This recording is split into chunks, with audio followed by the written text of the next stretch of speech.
जय हिंद बच्चों। तो next video of competency based question आप लोगों के लिए लेकर आ चुका हूं मैं। ऑलरेडी हमने क्वेश्चन नंबर 81 तक डिस्कस किया हुआ है and now let's start with question number 82। तो देखिए फटाफट क्या कहा जाता है, वही बात है, इसके पास रियल रूट्स है या नहीं, सबसे पहले तो आपको वही चीज बताना है और आपको आंसर भी देना है उस चीज का, मतलब रीजन भी देना है उस चीज का, ठीक है ना, कि आपका आंसर का जो रीजन है वो क्या है, एक्सप्लेनेशन। तो सबसे पहले आपको पता है कि जब डी की वैल्यू, डिस्क्रिमिनेंट की वैल्यू ग्रेटर देन जीरो होती है या फिर इक्वल टू भी जीरो हो तो उसके रियल रूट्स निकल कर आते हैं और आपसे यही रीजन एक्सप्लेनेशन में देना है। अगर डी की वैल्यू ग्रेटर देन और इक्वल टू जीरो आ जाए तो आप बोलोगे हाँ भाई ये इसके क्या होंगे, रियल रूट्स होंगे, ठीक है। चलिए तो फटाफट चेक कर लेते हैं डी क्या है। तो डी का फॉर्मूला आप लोगों को मालूम है बी स्क्वायर माइनस 4ac, है ना। इसको मैं चेक कर लेता हूँ, डी की वैल्यू निकल जाएगी तो D is equal to B square minus 4ac। तो एबीसी की वैल्यू यहां से आप निकाल सकते हैं हंसते खेलते।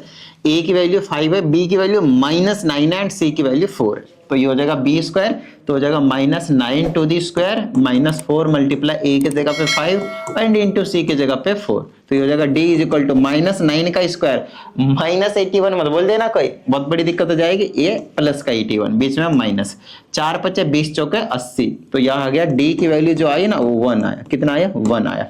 और आपको पता है 1 की वैल्यू क्या है, ग्रेटर देन जीरो। तो डी की वैल्यू ग्रेटर देन जीरो आ गया तो आप यहाँ पे बोलेंगे हाँ इसके क्या है, रियल रूट्स हैं। एंड आंसर में क्या बोलेंगे, because discriminant is greater than और इक्वल टू जीरो, ऐसे करके आप बता देंगे, ठीक है। चलिए तो ये तो पहला पार्ट हुआ। दूसरे में क्या आता है, the equation has real roots, जो कि है अभी हमने पता कर लिया। Then you have to identify them कि वो कौन कौन से रूट्स हैं जो आपके पास रियल रूट्स निकल कर आएंगे। तो चलो मतलब सॉल्व करना है इसको। अब 4 मार्क्स का है तो सिंपल एक चीज तो पूछेगा नहीं भी, आपसे सोल्व भी करवाएगा। कर लेते हैं सोल्व। तो x का फॉर्मूला आपको मालूम है, क्वाड्रेटिक फॉर्मूला कुछ इस तरह की कहानी आपको दिखाता था, B square minus 4ac divided by में 2a। बड़ा सिंपल सा दिया वैसे तो x की वैल्यू आ जाएगी माइनस और b की जगह पे -9 प्लस माइनस अंडर रूट में आपके पास आ जाएगा बी स्क्वायर माइनस 4ac। क्या अभी हमने इसको सॉल्व नहीं किया, इसी को तो सॉल्व किया था, बी स्क्वायर माइनस 4ac कितना होता है 1, अभी तो निकाला था 1 आया था ना, ठीक है। तो रूट के अंदर अगर 1 आ जाए तो क्या इसका मतलब है 1 ही होता है, square root of 1 is 1 divided by में 2a, मतलब 2 मल्टीप्लाई a की जगह पे 5। तो ये हो जाएगा x की वैल्यू माइनस माइनस कट गया, ये हो जाएगा 9 प्लस माइनस 1 डिवाइडेड बाय में 5 टू जा 10। तो एक बार प्लस में लिख दीजिए, तो 9 प्लस 1 बाय में 10 और एक बार हो जाएगा 9 माइनस 1 बाय में 10, ठीक है। ये हो गया, तो ये हो गया 9 plus 1 by 10, 10 by 10 is 1 comma, इसको करेंगे 8 बाई 10 तो 0.8 बोल सकते हैं हम। तो ये x के जो दो वैल्यू है वो आपके पास निकल कर आ गया और उसे हमने यहाँ पे आइडेंटिफाई कर लिया, ठीक है ना। ये वाली ब्रैकेट नहीं लगाना, सॉल्यूशन सेट अगर आपसे लिखने को कहा जाए तो ये वाली ब्रैकेट लगाना 1,0.08, दैट्स इट। ये आपके पास रियल रूट्स निकल कर आ गए, ठीक है ना। चलिए आगे, ओके। क्वेश्चन नंबर 83 की बात करते हैं। यहां पे हमसे कहा जाता है कि जो प्रॉफिट है in rupees in a local restaurant and the number of customers who visited the restaurants are tabulated below for each week for 1 month. Okay, तो 4 वीक का आपके पास यहाँ पे जो ऑब्जर्वेशन है वो आपके पास दिया हुआ है। कहता है नंबर ऑफ कस्टमर जो आते हैं वीक 1 में वो आपके पास 1400 आते हैं, ठीक है। और जो उनके जो प्रॉफिट होते हैं एक रेस्टोरेंट को रुपीज में है वो आपके पास 28,000 का है। वहीं पे वीक 2 में सब कुछ ज्यादा देख लीजिए, डबल ही हो गया, अगर देखे तो 4 गुना हो चुका है, 4 टाइम्स हो चुका है, 4 टाइम्स, ठीक है। चलिए अगले वीक 3 का भी कुछ इन्फॉर्मेशन दिया, वीक 4 का भी इन्फॉर्मेशन है और बीच में आप देखें तो एक्स और वाई दो जगह गायब है, एक जगह कस्टमर गायब है, नंबर ऑफ कस्टमर, एक जगह प्रॉफिट गायब है, ठीक है, कोई बात नहीं, अभी हम पता कर लेंगे। अब इसमें हमसे कहा जाता है if the number of customers and profit per week in continued proportion और नॉट जस्टिफाई योर आंसर। तो हमसे कहा जाता है कि ये और ये और फिर कह सकते हैं ये और ये कंटिन्यूड प्रोपोर्शन में है या नहीं वो आपको बताना है। आप साफ देख के बता सकते हैं दिस अपॉन दिस, तो इसी से ये वाला कंटिन्यू होना चाहिए था, तो ये आपके पास कंटिन्यूड प्रोपोर्शन में नहीं है, ठीक है ना, नहीं है। तो यहाँ पे जस्टिफाई योर आंसर, तो जस्टिफाई करने के लिए आप बोल देंगे 14 डिवाइडेड बाय 14008 डिवाइडेड बाय 28000, इसको कर दिया और इधर से भी निकाल देंगे 5600 डिवाइडेड बाय में 112000, इसको काट दीजिए 0 से 0, 14 दूनी 28, तो 1 बाय में 20 आया। इसको काट दिया 0 से 0 और 56 दूनी 112 और ये 0, 1/20 इंटू 1/20 आ गया। और इस तरह से जब आ गया जस्टिफाई करने के लिए एक तो आपने ये तो सिंपल आपने बताया कि भाई ये क्या है आपके पास प्रोपोर्शन में है, लेकिन कॉन्टिन्यूड प्रोपोर्शन में है या नहीं है उसके लिए बताने के लिए क्या बोलेंगे कि यहाँ पे आपके पास जो b है वो आपके पास कॉमन नहीं है, क्योंकि देखिए कॉन्टिन्यूड प्रोपोर्शन में a/b is equal to b/c होता था आपके पास, बट यहाँ पे ये वाले क्या है डिफरेंट है। ठीक है, इतनी बात डन है। ओके तो हमें पता चल गया कि 1/20 is equal to 1/20 and they are in proportion, क्या आपके पास वो प्रोपोर्शन में है। ठीक है, ओके। अब इसमें से कहा जाता है find the value of x and y। अगर ये प्रोपोर्शन में है तो x एंड y की वैल्यू निकाल दो, तो मतलब इस ये वाले भी प्रोपोर्शन में होंगे तो इसके जगह 1/20 ले लेंगे, यहाँ पे x ले लेंगे, यहाँ पे 32140 होंगे, क्रॉस मल्टीप्लाई करके x की वैल्यू निकालते। ठीक है, इतनी बात। और वही उसी तरह से ये भी इसके इक्वल होंगे भाई, तो 1/20 होंगे, 3212 ले लीजिए, यहाँ पे y ले लीजिए, क्रॉस मल्टीप्लाई करके y की वैल्यू निकाल दीजिए। बिल्कुल सिंपल सा काम। ठीक है ना, चलिए हो गया क्वेश्चन, ज्यादा कोई दिक्कत वाली बात नहीं इसमें। तो ये क्वेश्चन है भाई थोड़ा सा लंबा, कहता है given this is a factor of this, then we have to find the value of m and n using the remainder and factor theorem। हमसे पहले ही बता दिया गया है कि ये जो चीज है 9x² - 4 वो इसका फैक्टर है, और अगर फैक्टर है, ध्यान से समझिएगा, अगर फैक्टर है तो इसका मतलब ये है कि यहां से मैं x की वैल्यू निकालकर अगर यहां पे पुट करता हूं तो वो इक्वल टू 0 आएगा ही आएगा। चलो लाते हैं भाई, यहां से x की वैल्यू निकालेंगे तो इक्वल टू पहले 0 ले लो, तो ये हो जाएगा 9x², ये -4 उधर चला गया प्लस का 4, और x की वैल्यू निकाल दिया 4/9, और स्क्वायर को रूट में भेज देगा तो +9 में प्लस माइनस में टूटेगा ध्यान से, तो +4 का 2 और 9 का 3, +-2/3 आया। तो x की वैल्यू क्या आ गया आपके पास +-2/3। तो याद रखना है कि x की वैल्यू मेरे पास है +-2/3, मतलब एक बार हमें यहाँ पे प्लस का 2/3 पुट करना है और एक बार हमें यहाँ पे -2/3 पुट करना है। ठीक है, इतनी बात डन है। ओके ग्रेट, और इक्वल टू में 0 क्योंकि वो उसके क्या है फैक्टर। ठीक है, चलिए तो यहाँ पे 9 और प्लस का पुट कर लेता हूं पहले 2/3 का क्यूब माइनस, फिर ये m, फिर यहाँ पे 2/3 पुट कर लूंगा, फिर स्क्वायर माइनस n, फिर पुट करूंगा 2/3 और फिर प्लस करूंगा 8 और इसको मैं रख दूंगा इक्वल टू 0। यहां से आपके पास एक सिंपल सा इक्वेशन जो है वो बनकर आएगा। ठीक है ना, चलिए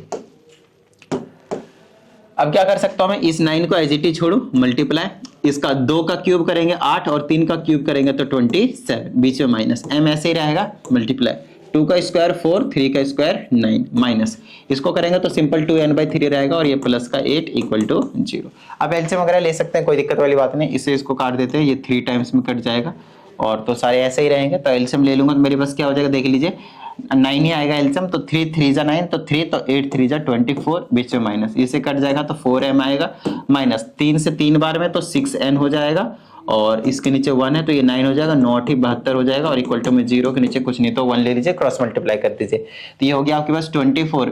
इसको मैं इस वाले को ऐसे ही रखता हूं मैं, माइनस का 4m माइनस का 6n और 24 और 72 कितना हो जाएगा, 4 तो 6 9 96 96, और इसको मैं उधर कर देता हूं तो 0 से मल्टीप्लाई करके 0 ही बना लेगा। ठीक है, ध्यान समझिएगा। अब आप यहाँ पे क्या कर सकते हैं, इन दोनों वैल्यू को राइट साइड भेज दीजिए, दोनों का साइन चेंज हो जाएगा, तो ये हो जाएगा 4m प्लस का 6n और इधर इक्वल टू में 96 ही बचा हुआ था। ठीक है, ये हो गया।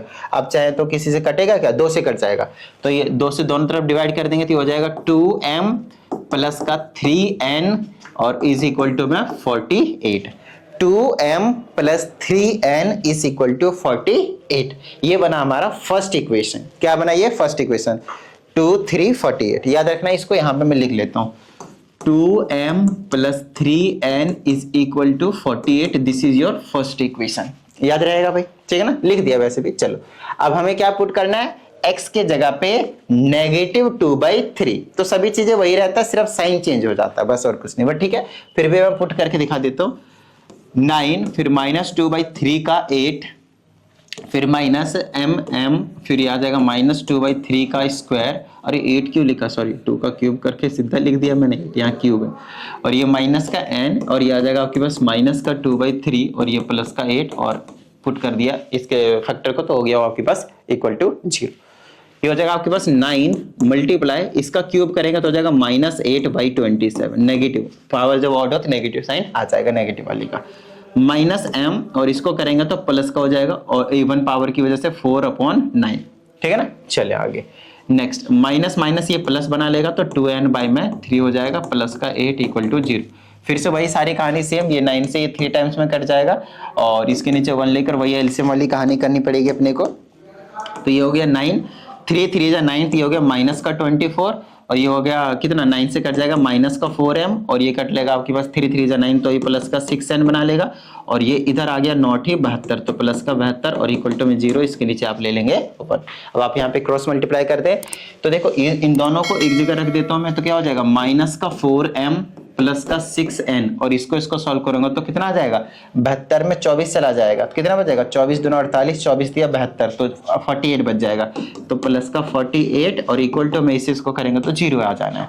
अब इन दोनों को उधर भेज देता हूं तो क्या हो जाएगा, 4m प्लस का हो जाएगा, ये माइनस का हो जाएगा और इधर तो आपके पास 48 था ही था। आप चाहें तो 2 से फिर से डिवाइड कर दें, ये हो जाएगा आपके पास 2m और माइनस का 3n और इज इक्वल टू में 24, ये बन गया आपके पास सेकेंड इक्वेशन। तो वो रहा आपके पास फर्स्ट इक्वेशन, ये रहा आपके पास सेकेंड इक्वेशन। तो यहाँ पे लिख देता हूँ 2m माइनस का 3n इज इक्वल टू कितना बचा, 24, ये आपके पास सेकेंड इक्वेशन। अब सभी चीजों को हटा दीजिए और आपको इन दोनों को ही बस सॉल्व करना है और आपके पास जो m है और जो n है वो आपके पास मिल जाएगा। अगर मैंने कहीं पे छोटी सी भी मिस्टेक करी होगी प्लस माइनस की भी, तो भाई आंसर मतलब दोबारा से सॉल्व करना पड़ेगा, क्योंकि ये क्वेश्चन आपके पास थोड़ा लेंथी ऑलरेडी है। तो क्योंकि अभी ये क्वेश्चन खत्म नहीं हुआ, बाद में आपसे ना फैक्टराइज भी करवाएगा, m और n की वैल्यू निकलवा के यहाँ पे पटकाएगा, फिर उसको सॉल्व भी करवाएगा, जो कि स्पेशली एक अलग से क्वेश्चन बन जाता है 3 मार्क्स का। समझ रहे हैं ना, 3 मार्क्स का कई बार उसको 4 मार्क्स में भी दे दिया गया है, तो अलग से ही क्वेश्चन बन जाता है 4 मार्क्स का, मतलब ये डबल मेहनत करने वाला क्वेश्चन है। खैर सॉल्व कर लेते हैं इसको। ये कट गया, no need to change the sign because 1 is already positive negative and their coefficients are also equal, so 2 it will become 4m और इनको ऐड कर दूंगा, 4 दूनी 4 8 12 के 2 बच गए, 1 4 2 6 1 7, तो यहाँ से m की वैल्यू निकाल दूंगा तो आ जाएगा 72/4, 4 से काट दूंगा एक बार में, 4 8 32, m की वैल्यू आ गई आपके पास 18, m की वैल्यू कितनी आ गई 18, ठीक है। चलिए अब किसी भी इक्वेशन में पुट करते हैं, n की वैल्यू मिल जाएगी, तो ये हो जाएगा 2m की जगह 18 प्लस का 3n और इज इक्वल टू 48, 18 दूनी 36, 36 उधर भेज दो तो ये होगा 3n, 48 में से माइनस कर दो 36, 12 बचा, तो 3n इज इक्वल टू 12, तो यहाँ से n की वैल्यू आ गई आपके पास 4।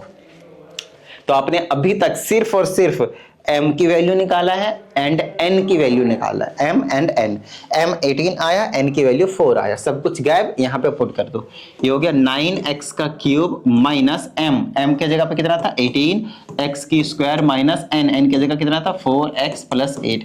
ये आपके पास क्यूबिक पॉलिनोमियल जो है वो तैयार मिला। अभी आपने सिर्फ और सिर्फ फर्स्ट किया हुआ है, ठीक है ना, और अब आपने क्यूबिक पॉलिनोमियल तैयार कर लिया है और इस क्यूबिक पॉलिनोमियल को अब हमें फैक्टराइज करना है कंप्लीटली आपको क्या करना है, इसको फैक्टराइज करना है। आई बात समझ में।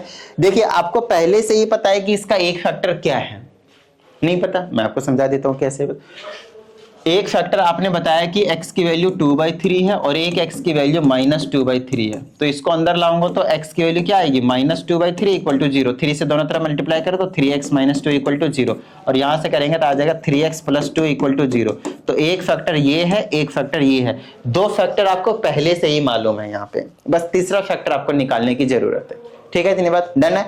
अगर आप हिट एंड ट्रायल से पुट करते हैं 1 2 प्लस माइनस और 2 प्लस माइनस तो शायद आ जाए, लेकिन अगर नहीं पता चल रहा है तो आपको क्या करना पड़ेगा, इनमें से किसी एक से डिवाइड करना पड़ेगा इसको, और जैसे आप इसको डिवाइड करते हैं वैसे आपको तीसरा फैक्टर भी मिल जाएगा। तो मैं तो कहता हूं डिवाइड करो, थोड़ा बहुत आपसे मिस्टेक होने के चांसेस भी बढ़ जाएंगे, तो हिट एंड ट्रायल से भी करना चाहो तो हो सकता है, लेकिन हो सकता है कि आप ना पुट कर पाओ। क्यों? क्योंकि हो सकता है कि इंटीजर से सॉल्व पुट करने पे, इंटीजर वैल्यूज पुट करने पे ना आए, फ्रैक्शन वैल्यू पुट करने पाए तो दिक्कत हो जाती है वैसे में, ठीक है ना। बट ठीक है, एक बार लेट्स ट्राई, क्या जाता है 1 से करेंगे तो 9 - 18 -22 9 नहीं आएगा, -1 से करेंगे तो ये माइनस बनेगा, माइनस का 27 बनेगा और ये दोनों प्लस के नहीं आएगा। 2 से पुट करके देखते हैं, 2 8 9 72 आएगा और 4 18 चौक 72 72 गया, 4 2 4 दूनी 8 प्लस माइनस गया, लो भाई 2 से आ गया आपके पास 0, है ना। 2 जैसे आपने यहाँ पे पुट किया तो आ गया, मतलब x की वैल्यू आपने 2 पुट किया तो ये आपके 0 दे दिया, तो ये भी एक फैक्टर है, इसको अंदर लिया तो फैक्टर बना लेंगे x - का 2 इक्वल टू 0।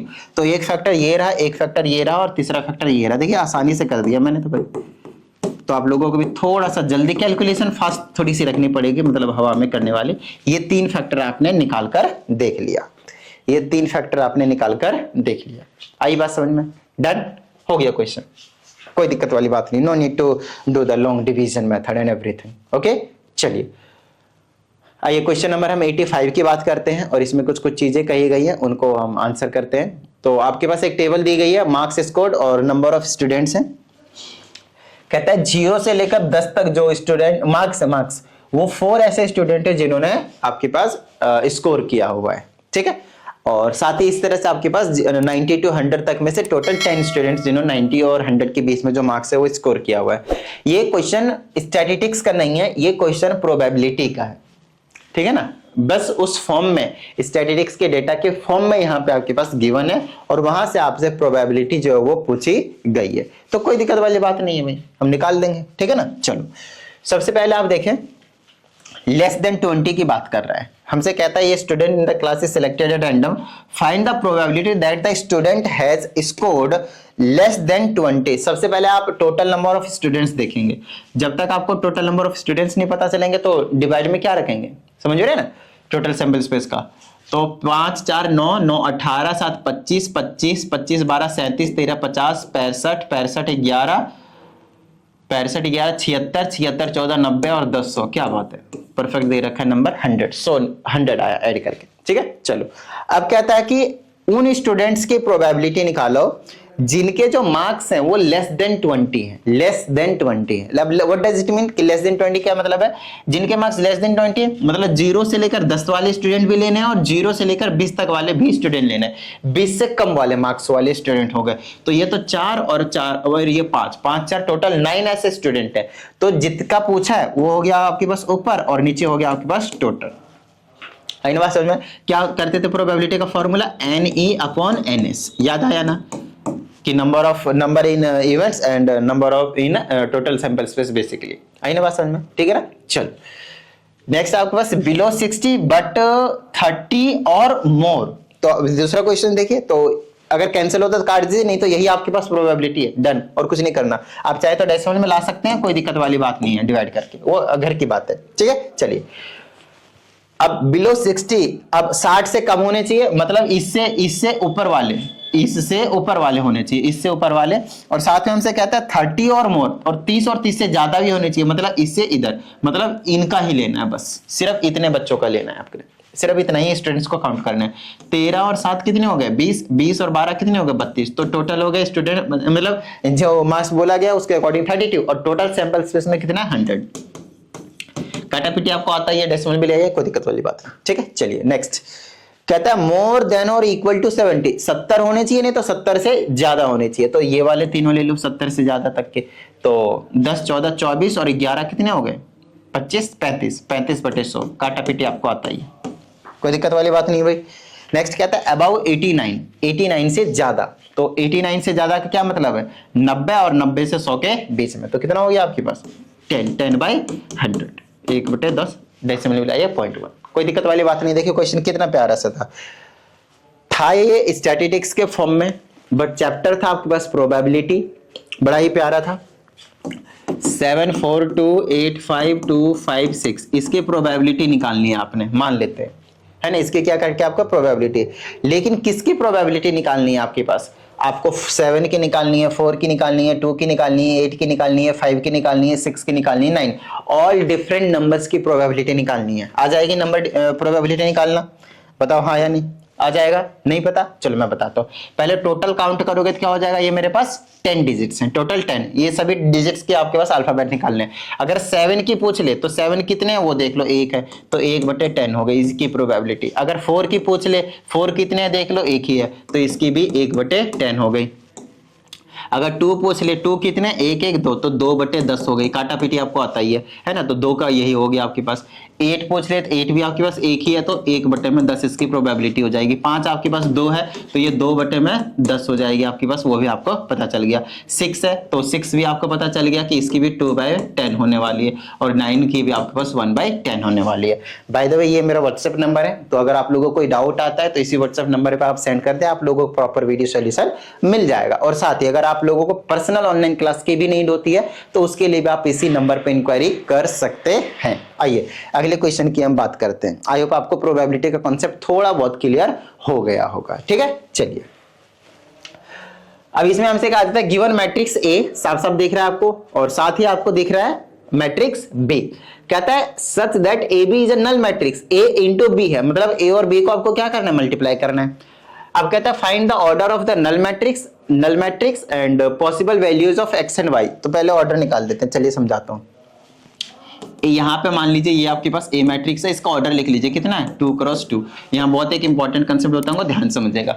दूसरा वाला मैट्रिक्स कितना आपके पास बी है और इसका ऑर्डर क्या है आपके पास 1 2 2 क्रॉस 1 और इक्वल टू में आपके पास नल मैट्रिक्स है। Actually we don't know the order of this matrix, so will let it as m cross n। ठीक है, ये इसका ऑर्डर हमने लेट कर लिया। एक्चुअल में हमें क्या करना है, यहाँ पे m और n की ही वैल्यू जो है वो निकालनी है। m एंड n की जो वैल्यू है वो आपको निकालनी है, यहाँ से और कुछ नहीं। बड़ा ही सिंपल सा काम दे रखा है आपके पास यहाँ पे। ठीक है, चलिए मैं आपको समझाता हूँ। दो मैट्रिक्स कब मल्टीप्लाई हो सकते हैं, यहाँ पे 2 रूल याद रखने हैं आपके। पूरे मैट्रिक्स में जो सबसे ज्यादा इंपॉर्टेंट पार्ट है वो यही वाला है कि दो मैट्रिक्स को हम कब मल्टीप्लाई कर पाएंगे, और मल्टीप्लाई करने के बाद जो मैट्रिक्स आएगा उसका ऑर्डर क्या होगा। ठीक है, तो चलो मल्टीप्लाई तब हो सकता है जब पहले का कॉलम और दूसरे का रो इक्वल हो। इसका मतलब हाँ, ये दोनों मैट्रिक्स मल्टीप्लाई हो सकते हैं। लेकिन मल्टीप्लाई होने के बाद जो आपको एक नया मैट्रिक्स मिलेगा उसका ऑर्डर क्या होगा, वो होगा पहले का रो और दूसरे का कॉलम, मतलब 2 क्रॉस 1। मतलब ये जो मल्टीप्लाई होके नया मैट्रिक्स आएगा इसका ऑर्डर होगा 2 क्रॉस 1। बताओ भाई, आई बात समझ में? इंपॉर्टेंट है, बहुत ज्यादा इंपॉर्टेंट है भाई। तो आपने ऑर्डर पता कर लिया, जो नल मैट्रिक्स आएगा उसका 2 क्रॉस 1 आएगा। इसका मतलब अगर आपने यहाँ पे a रखा है, x है, y है, 1 है, 2 है, और साथ ही आपके पास यहाँ पे 0 है, x है, और साथ में माइनस का 2 है, और तो इक्वल टू में आपको रखना है 2 क्रॉस 1 का, मतलब 2 रो और 1 कॉलम। इस वाले ऑर्डर का आपको 0 मैट्रिक्स इक्वल में रखना पड़ेगा। बताइए किस तरह की कोई दिक्कत? आसान है, डन है। चलो आगे की बात करते हैं। अब हमें क्या करना है, यहां से मल्टीप्लाई करके एक्स एंड वाई की वैल्यू बता देनी है। बड़े सिंपल सा काम है। तो पहले आप मल्टीप्लाई करो, यहां से इससे इसको मल्टीप्लाई करना पड़ेगा, इससे इसको करेंगे तो आ जाएगा 0, बीच में प्लस, इससे इसको करेंगे तो आ जाएगा x माइनस का 2। ठीक है, चलिए तो रो वाइज लिखते थे लेकिन और कॉलम है नहीं तो एक नीचे चली जाएगी। तो y से हम दोनों को मल्टीप्लाई करेंगे, 0 से करेंगे 0 हो गया, बीच में प्लस, 2 से करेंगे तो कितना हो जाएगा आपके पास 2x। अरे यार ऐसा कैसे हो जाएगा, y तो गायब भी हो जा रहा है।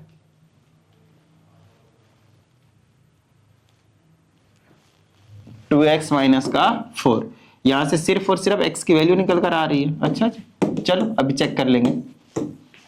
यहां से x की वैल्यू 2 आ जाएगी, है ना। चलो इसको इक्वल टू रख दिया ना, x की वैल्यू 2 आ गई। यहां से भी खैर 2 ही आएगी, इसको इक्वल टू 0 रखूंगा। बट मैं देख पा रहा हूं कि y की वैल्यू तो निकलना पॉसिबल ही नहीं हो रहा है यहाँ पे।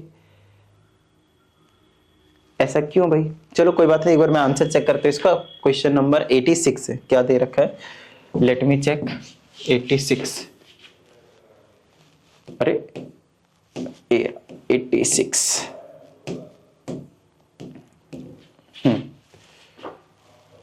हाँ थोड़ी सी गलत कर दी कहीं ना कहीं। ऑर्डर ठीक है आपके पास 2 क्रॉस 1 का, सब कुछ ठीक है। x की वैल्यू 2 नहीं -2 है, मतलब थोड़ा सा मल्टीप्लीकेशन में प्रॉब्लम है, मल्टीप्लीकेशन गलत किया कहीं ना कहीं थोड़ा सा। चलिए कोई बात नहीं, दोबारा से करके चेकआउट कर लेते हैं इसको फटाफट।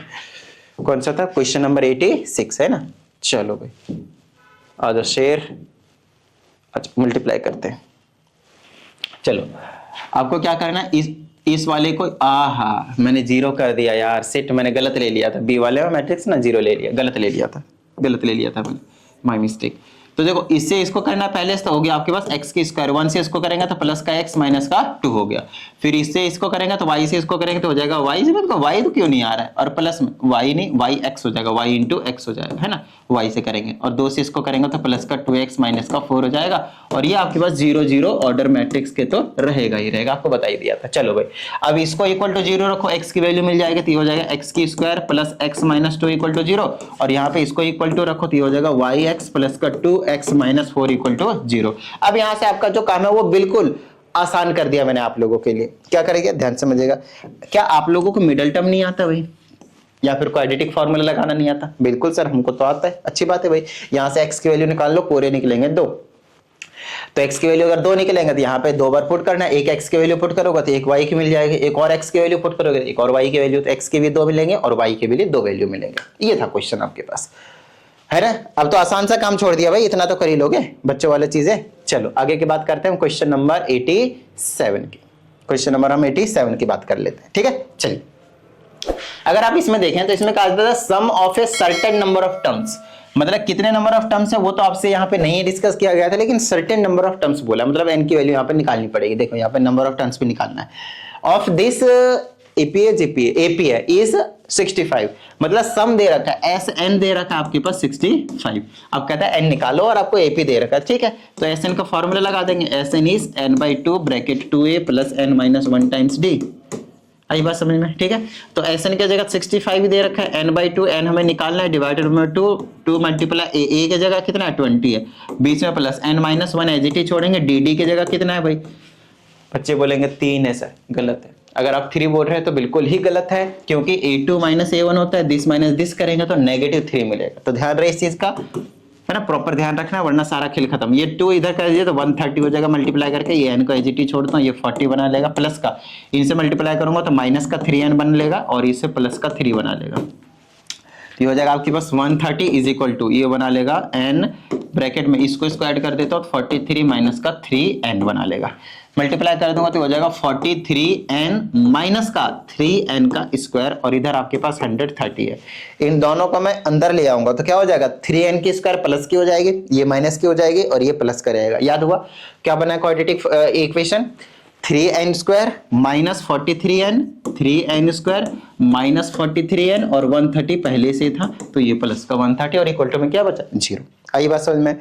ये आपके पास क्वाड्रेटिक फॉर्मूला बन गया। 40 दिया 120 होता है, तो 40 और 3 लेता हूं तो 120 आएगा, इसको मल्टीप्लाई करके 390 लाना पड़ेगा। नहीं हो रहा सॉल्व ऐसे तो कोई बात नहीं, क्वाड्रेटिक फॉर्मूला आप लगा सकते हैं भाई, बिंदास, कोई दिक्कत वाली बात नहीं। तो n की वैल्यू निकालने के लिए minus B plus minus root के under B square minus 4ac divided by में 2a लगा सकता हूं मैं। तो n की हो गया माइनस का -43, ऐसे करके लिखना आपने, प्लस माइनस फिर -43 का b स्क्वायर मतलब 43 का स्क्वायर कर लेता हूँ, 43 ये हो गया 3 तिया 9, 4 तिया 12, फिर हो गया 4 तिया 12, 2 बच गए 1, 4 चौके 16, 1 17, ये हो गया 9, ये हो गया 4, ये हो गया 8, ये हो गया 1, फिर से कर लेता हूँ 3 तिया 9, 4 तिया 12, 4 तिया 12, 2 बच गए 1, 4 चौके 16, 1 17, ये 9, ये 2 दिन 4, 1 8, 1 1849, ये हो गया 1849, बीच में माइनस, फिर 4 लेना है, फिर मल्टीप्लाई a का मतलब 3, 4 तिया 12 हो गया, है ना 12, और 12 मल्टीप्लाई हो गया आपके पास इंटू में cc की जगह 13, तो 12 और 13 को मल्टीप्लाई, 12 तिया 36, ये हो गया 12, 156 तो 156 हो गया 12 13 और 0 था तो 0, इतना हो गया, और डिवाइडेड में आ गया 2 इंटू a की जगह पे 3। तो ये कैलकुलेशन थोड़ी सी करनी पड़ेगी आपको और कुछ नहीं, n इसे इसको कैंसिल कर दीजिए, बना लिया आपके पास 43, बीच में प्लस माइनस, इनको माइनस कर दो 1849 में से माइनस कर दो 1560, ये बना लिया आपके पास 0, सॉरी गलत नहीं 9 बनाएगा ना, ये बना लेगा 9, 14 में 6 जाएगा 8, 7 में 5 जाएगा 2, 289। तो आपको पता है 289 किसका स्क्वायर रूट होता है, किसका परफेक्ट स्क्वायर नंबर है ये? वैसे भी आपके पास तो 17 का स्क्वायर होता है, तो यहाँ पे आप सिर्फ 17 लिख लें, डिवाइडेड बाय 2 तिया 6। तो n की वैल्यू एक बार प्लस कर दीजिए 43 प्लस 17/6, एक बार माइनस कर दीजिए 43 माइनस 17/6, इसको ऐड करेंगे 60 आएगा, 60 आएगा, 10 से डिवाइड करेंगे तो 6 से डिवाइड करेंगे 10 आएगा, माइनस करेंगे 30 आएगा, इससे डिवाइड करेंगे तो आपके पास कितना आएगा? 5 आएगा, 6 से डिवाइड करेंगे तो आपके पास 5 आएगा, गलत माइनस गलत कर दिया, 26 आएगा। तो फ्रैक्शन में आएगा तो n की वैल्यू कैंसिल कर दो, फ्रैक्शन में नहीं हो सकता n की वैल्यू, तो n की वैल्यू जो आपके पास निकल कर आई है वो आपके पास आई है 10, मतलब नंबर ऑफ टर्म्स कितने आए आपके पास? 10, नंबर ऑफ टर्म्स कितने आए आपके पास? 10। कोई प्रॉब्लम वाली बात नहीं भाई, डन है, ओके ग्रेट। आइए अब इसके सेकंड पार्ट की बात करते हैं। इसमें हमसे कहते हैं लास्ट टर्म निकालो, लास्ट टर्म का मतलब tn निकालना है, तो a plus n minus 1 into D, और टोटल नंबर ऑफ टर्म्स ही 10 है तो वही लास्ट टर्म हुआ, तो t10 निकालना है। तो t10 इज इक्वल टू क्या हो गया? a प्लस 9d, a आपको पता है 20 है, प्लस में 9 इंटू में d की जगह कितना आपके पास? माइनस का 3 है, तो इज इक्वल टू ये हो गया 20, इसको मल्टीप्लाई करेंगे माइनस का 27 और सॉल्व कर देंगे तो आएगा कितना? माइनस का 7, सो माइनस का 7 will be your last term. ठीक है ना। इसका मतलब समझ रहे क्या है, आप ऐसे आप टर्म को आगे बढ़ाते जाइए, जब 10th टर्म आ जाएगा तो माइनस का 7 आएगा। अब बिंदास करके देख सकते हैं, 17 14 तीन कम किया ना, 14 के बाद कितना हो जाएगा, ये 3 कम कीजिए 11, फिर 3 कम कीजिए 8, फिर 3 कम कीजिए 5, फिर 3 कम कीजिए कितना आ जाएगा 2, फिर 3 कम कीजिए -1, फिर -4 -7। ये 100% आपका 10th वाला जो नंबर ऑफ टर्म्स है वो होगा। आप काउंट कर सकते हैं 1 2 3, फिर 4 5 6 7 8 9 10। बताया आई ना बात समझ में, ठीक है ना। तो चीजें बिल्कुल सिंपल है, बस आपको थोड़ा सा जो समझने की है वो जरूरत है, बिंदास, बाकी कोई दिक्कत नहीं है, क्वेश्चंस आपके पास इजी है, ठीक है। तो चलिए उम्मीद करते हैं इस वीडियो में जितनी भी चीजें आप लोगों को समझाई गई थी सब इनमें आ गए होंगे।